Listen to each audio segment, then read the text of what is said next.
En el anterior episodio ya os contamos cómo conseguimos la licencia, pero ahora llega la parte que de verdad se nota.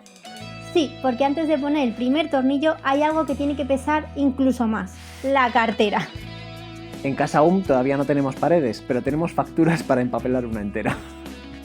Hoy os vamos a contar cuánto dinero hace falta para empezar a construir y cómo funciona una hipoteca autopromotor paso a paso y sin dramas.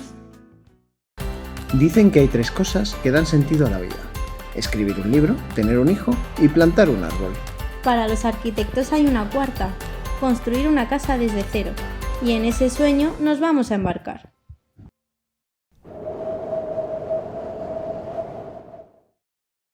Antes de arrancar con los costes, queremos que sepáis algo. Esto que os vamos a contar es de una casa que ronda unos 250.000 euros. Si os quedáis hasta el final, os contaremos cuánto costaría para una casa de 100.000 euros, de 500.000 euros y, lo más importante, cuánto nos ha costado a nosotros. Dicho esto, vamos con los gastos que llegan antes de que el banco te preste un solo euro. Para que exista una casa, antes tiene que haber un proyecto técnico completo. Planos, cálculos, estructura, normativa... el famoso proyecto de ejecución. Es un trabajo enorme y por eso tiene un gran coste. En una vivienda de 250.000 euros, este proyecto ronda unos 10.000 euros.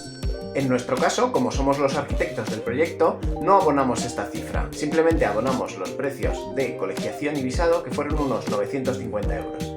Además del arquitecto, hay otra figura muy importante, el aparejador o el arquitecto técnico.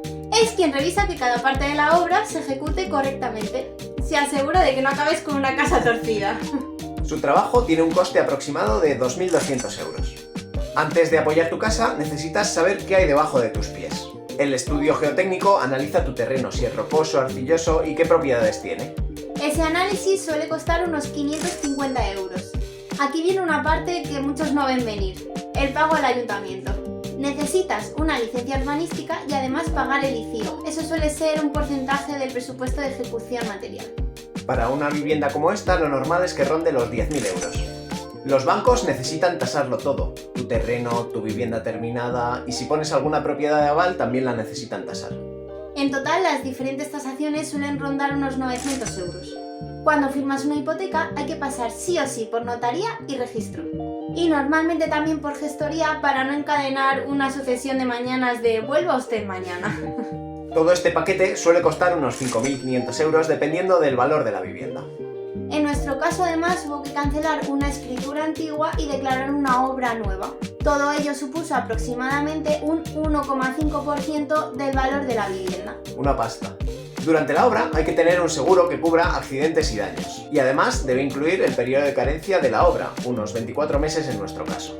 Para este tipo de vivienda el coste ronda unos 1.200 euros. La mayoría de bancos te obligan a tener un seguro de vida, al menos mientras se liberan los tramos del préstamo. Si sumas los 24 meses, aproximadamente son 650 euros. Cuando firmas el préstamo de autopromoción, también pagas una comisión de apertura. En este ejemplo serían unos 2.500 euros. Además de los trámites principales, hay otros que también suman. Altas en catastro, documentación técnica adicional, visados extras... Si no lo gestionas tú mismo, calcula unos 1.500 euros. En nuestro caso lo hicimos nosotros mismos, así que este gasto nos lo hemos ahorrado. Vamos, que antes de poner el primer tornillo ya llevas gastado como para amueblar toda la casa. Pero son gastos necesarios, es la base legal, técnica y económica de cualquier vivienda que se vaya a construir.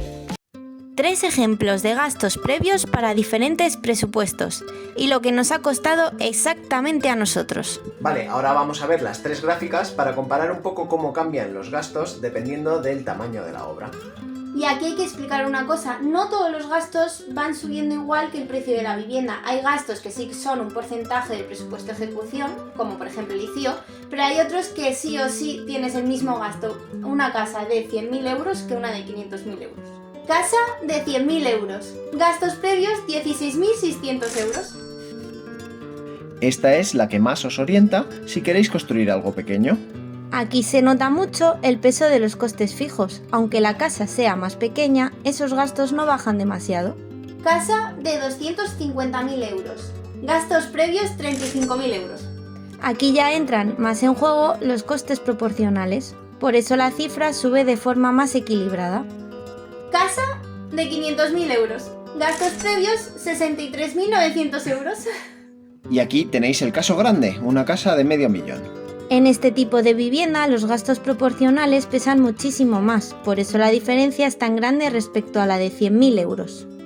Y ahora que tenéis las 3 referencias claras, os enseñamos lo que nos ha costado exactamente a nosotros.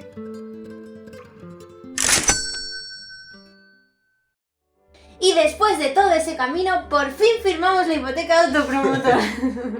Fue una carrera larga, sobre todo porque había una obra anterior en la parcela. Tuvimos que cancelar esa escritura y hacer una nueva con nuestros nuevos datos. La hipoteca autopromotor no tiene nada que ver con una hipoteca normal. Además, solo la ofrecen algunos bancos y son muy restrictivos, sobre todo porque todavía no hay vivienda. Para que te la concedan, hay unos mínimos que conviene tener antes de ir al banco. Terreno en propiedad, ingresos estables, cuentas saneadas y a poder ser algo de ahorros. Primero tasan el terreno y el proyecto y calculan cuánto va a valer la casa una vez terminada. Y te dicen cuánto están dispuestos a financiar. Y ojo, si la tasación es menor que el coste de la construcción, la diferencia la pones tú. Pasa mucho en pueblos o zonas rurales donde el valor de la vivienda es menor que el coste de construcción. El funcionamiento también cambia respecto a una hipoteca convencional. El banco te va dando dinero por fases según se certifica la obra. Cada vez que terminas una fase hay que hacer una certificación de obra y en algunos casos incluso una tasación y así te desbloquean el siguiente tramo del préstamo. Vamos, como un videojuego. Solo que aquí los niveles se pagan con cemento y no con monedas. Eso sí, aunque tengas la hipoteca aprobada, los tiempos del banco son más lentos que los de la obra. Entre que se hace la certificación, se manda al banco, llega el dinero, pueden pasar semanas. Por eso conviene tener dinero propio para adelantar las primeras fases y mantener la obra en movimiento hasta que el banco reembolse. Ahora que ya la hemos firmado, se nota como un cambio de etapa. Ya no hablamos solo de planos o permisos, ya hablamos de obra real. Exacto, ahora sí que empieza lo tangible y no sabéis las ganas que tenemos. Después de todo lo que hemos aprendido, aquí van algunos consejos si estás en esta fase. Ten liquidez antes de empezar. Aunque tengas la hipoteca aprobada, los plazos del banco no son inmediatos. Adelanta parte de la obra con fondos propios para no frenar el ritmo. Incluye todo en el proyecto con licencia. Piscina, chimeneas, ventanas especiales, si lo metes todo en la primera licencia te ahorras pagar luego una segunda licencia. Y evitas una ampliación de hipoteca si te has quedado sin fondos. Elige bien el banco y cuida tus cuentas. Las hipotecas de autopromotor solo las ofrecen algunos bancos y son mucho más restrictivos. Conviene tener buenos ingresos, cuentas saneadas y algo de ahorros antes de pedirla porque así podrás negociar con ellos unas buenas condiciones. Pregunta cada detalle.